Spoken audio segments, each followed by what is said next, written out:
ঢুকলেও আসতে সমস্যা নেই।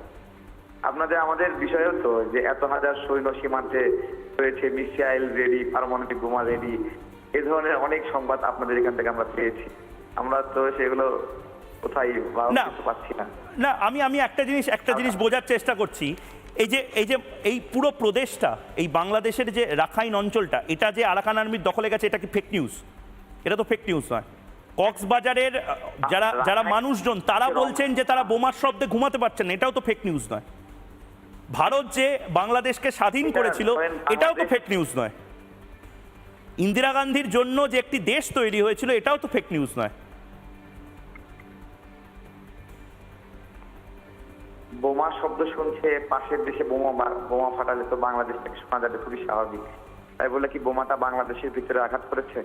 আমাদের ভিতরে আসলে আমরা ব্যবস্থা নিব। ও মানে আপনাদের এটা তো ওই কালী পুজোর